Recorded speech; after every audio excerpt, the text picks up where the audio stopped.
जी अस्सलाम वालेकुम। I am Fahad Dogra and I am currently working as an academic counsellor at KIPS CSS global age. आज हम बात करेंगे हाइब्रिड वॉरफेयर की, एक ऐसा टॉपिक जो कि करंट, पाकिस्तान और ऐसे तीनों सब्जेक्ट्स में आना शुरू हो गया, बल्कि IR और पॉलिटिकल साइंस के कुछ टॉपिक्स भी इसके साथ मर्ज होते हैं। So before we talk about hybrid warfare, let's talk about generations of warfare कि ये किस तरीके से जनरेशंस ऑफ वॉरफेयर इमर्ज हुए।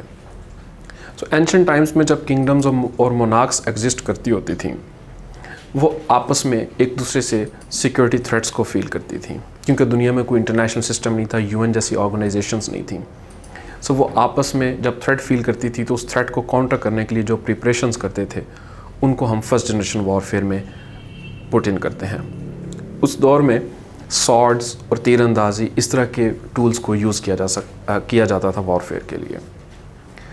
तो ये वाला जो सॉर्ड्स के थ्रू जो फाइट की जाती थी, जो वॉरफेयर लड़ी जाती थी, ये चलते चलते हमें इंग्लिश सिविल वॉर तक नज़र आता है। इससे पहले जो ग़ज़वा बदर, ग़ज़वा ओहद हुई थी, वो भी इसी फर्स्ट जनरेशन वॉरफेयर के टूल से ही लड़ी गई थी। लेकिन फर्स्ट जनरेशन वॉरफेयर के बाद जैसी टेक्नोलॉजिकल एडवांसमेंट्स आई और गन ईजाद होगी, तो सेकंड जनरेशन वॉरफेयर गन से लड़ी गई। 1857 का जो रिवोल्ट था सब कॉन्टिनेंट में, वो इसलिए सब कॉन्टिनेंट के लोग हारे, और हारने की एक वजह यह भी थी कि यहाँ के जो लोकल लोग थे, they were fighting the second generation warfare with the tools of the first generation warfare because British had the guns. और ये वाली वॉरफेयर हमें वर्ल्ड वॉर 1 तक नज़र आती है, बिकॉज वर्ल्ड वॉर 1 में ट्रेंच वॉरफेयर जो थी वो सेकंड जनरेशन वॉरफेयर में लाई करती है। देन वर्ल्ड वॉर 1 के बाद लैंड, सी और एयर की टेक्नोलॉजीज़ ईजाद हो चुकी थी, एरोप्लेन आ चुका था, वॉरशिप्स की टेक्नोलॉजी बहुत ज़्यादा एडवांसमेंट में चली गई थी। सो जो लैंड, सी और एयर की फॉर्म में जो लड़ाई लड़ी जाने लगी, उसको थर्ड जनरेशन वॉरफेयर में हमने पुट इन किया। लेकिन वर्ल्ड वॉर 2 के बाद कोल्ड वॉर का एक जब एरा शुरू हुआ, उस एरा के दौरान USA और सोवियत यूनियन ये आपस में लड़े, लेकिन एक भी मौका ऐसा नहीं आया कि इनका डायरेक्ट कॉन्फ्रंटेशन हुई हो। लेकिन उसके बावजूद USA वॉन द फाइट। ऐसा क्यों? बिकॉज फोर्थ जनरेशन वॉरफेयर आ चुका था, प्रॉक्सी वॉर्स और सिविल वॉर्स का कॉन्सेप्ट इमर्ज हो चुका था। और जो अफ़गान जिहाद है या अफ़गान वॉर है, सोवियत अफ़गान वॉर है, वो इसी चीज़ की एक मैनिफेस्टेशन है। उसके बाद जैसे ही हम 21st सेंचुरी में एंटर होते हैं, तो 21st सेंचुरी में हमें इंटरनेट रेवोल्यूशन पीक पे जाता नज़र आता है, आर्टिफिशियल इंटेलिजेंस का दौर सामने आ गया, साइबर सिक्योरिटी, बिग डेटा जैसे कॉन्सेप्ट सामने आ चुके हैं, और इनकी मौजूदगी में मैनिपुलेशन ऑफ द माइंड्स बहुत ज़्यादा आसान हो चुका है। तो अब जो वॉरफेयर की जो नेक्स्ट जनरेशन हमारे सामने आई, वो फिफ्थ जनरेशन वॉरफेयर है, जिसमें ये सब टेक्नोलॉजीज़ को यूज़ किया जा रहा है।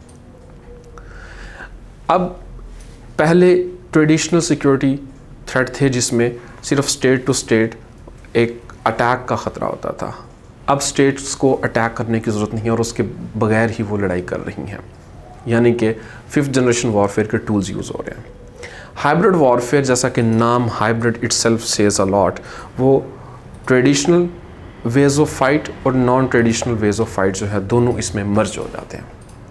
So fifth generation warfare and hybrid warfare दोनों डिफरेंट चीज़ें हैं, और fifth generation warfare comes under the umbrella of hybrid warfare. अब हाइब्रिड वॉरफेयर की ये जो चीज़ें हैं, ये क्यों आसान हो चुकी हैं? हाइब्रिड वॉरफेयर कैसे इमर्ज हुआ है और क्यों इमर्ज हुआ है? उसकी बहुत सी वजूहात हैं। पहली वजह तो ये है कि दुनिया में जो सिक्योरिटी का कॉन्सेप्ट है वो चेंज हो चुका है। न्यूक्लियर वेपन्स आ चुके हैं, मिसाइल टेक्नोलॉजी सामने आ चुकी है। ये न्यूक्लियर वेपन्स और मिसाइल टेक्नोलॉजी ने कन्वेंशनल वॉरफेयर बहुत मुश्किल कर दिया, बिकॉज अगर एक स्टेट अटैक करती है तो आगे से रिटेलिएशन भी उसी तरह का होगा। सेकेंडली, कन्वेंशनल वॉरफेयर बहुत ज़्यादा कॉस्टली हो चुका है, उसकी एक ह्यूमन लॉस, ह्यूमन कॉस्ट और इकोनॉमिक कॉस्ट बहुत ज़्यादा हो चुकी है। थर्डली, ट्रांसनेशनल इश्यूज सामने आ चुके हैं, क्लाइमेट चेंज सामने आ चुका है, वाटर डिस्प्यूट सामने आ चुके हैं, ह्यूमन एंड ड्रग्स ट्रैफिकिंग के इशू सामने आ चुके हैं, माइग्रेंट्स का इशू सामने आ चुका है।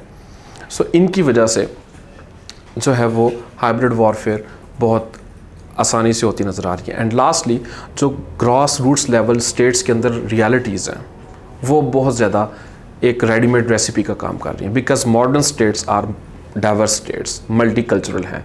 जब भी मल्टी कल्चरल स्टेट्स आती हैं तो वहाँ पे एथनिक, रेशियल और रिलीजियस पोलराइजेशन बहुत ज़्यादा होती हैं।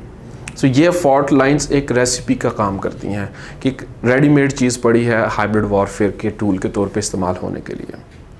अब आते हैं, आप देखते हैं कि पाकिस्तान को हाइब्रिड वॉरफेयर कैसे डिस्टर्ब कर रहा है और हम किस तरीके से इसको फेस कर रहे हैं। हमें नज़र आता है कि पाकिस्तान में सेपरेटिज़म और इंसर्जेंसी है, जो कि इंडिया उसको काफ़ी ज़्यादा प्रमोट कर रहा है, ख़ासतौर पे बलूचिस्तान में जो इंसर्जेंसी है। इसी तरीके से इंडिया पाकिस्तान के अगेंस्ट वाटर टेररिज्म कर रहा है और वो थ्रेट कर रहे हैं कि वो पाकिस्तान का जो पानी है उसको रोक देंगे।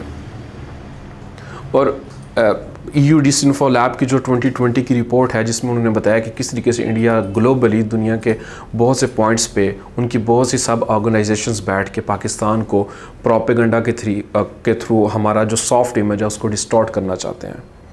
सो मल्टीपल वेज़ में हाइब्रिड वॉरफेयर पाकिस्तान फेस कर रहा है, जिसमें और इसको हमने इसकी मैनिफेस्टेशन हमारी नेशनल सिक्योरिटी पॉलिसी में हमें नज़र आती है। जो नेशनल सिक्योरिटी पॉलिसी ऑफ 2022 है, उसमें बताया गया है कि कैसे इन टेक्नोलॉजीज़ पे स्किल बिल्डिंग की जाएगी, इन टेक्नोलॉजीज़ को किस तरीके से यूज़ किया जाएगा to counter the hybrid warfare, और हाइब्रिड वॉरफेयर को कैसे काउंटर किया जाएगा, ह्यूमन सिक्योरिटी कैसे इंश्योर की जाएगी, इकोनॉमिक सिक्योरिटी कैसे इंश्योर की जाएगी। सो हाइब्रिड वॉरफेयर को काउंटर करने के लिए जो पाकिस्तान ने पॉलिसी मेजर दिया वो है नेशनल सिक्योरिटी पॉलिसी 2022, एक कॉम्प्रिहेंसिव डॉक्यूमेंट है। इसके अलावा स्टेट्स को और ख़ास तौर पे पाकिस्तान को social media, artificial intelligence, big data, cyber security, इनको लेके इफ़ेक्टिव लेजिस्लेशंस करने की ज़रूरत है, बिकॉज इन टेक्नोलॉजीज़ पे लेजिस्लेशंस अक्रॉस द वर्ल्ड अभी बहुत वीक अंदाज में की गई हैं, लेकिन इनसे जो जुड़े थ्रेट्स हैं वो बहुत ज़्यादा मैग्नीट्यूड में बहुत ज़्यादा हैं, उनकी इंटेंसिटी भी बहुत ज़्यादा है। सो इनको लेके लेजिस्लेशंस करने की ज़रूरत है। मिलते हैं अगली वीडियो में। अल्लाह हाफिज़।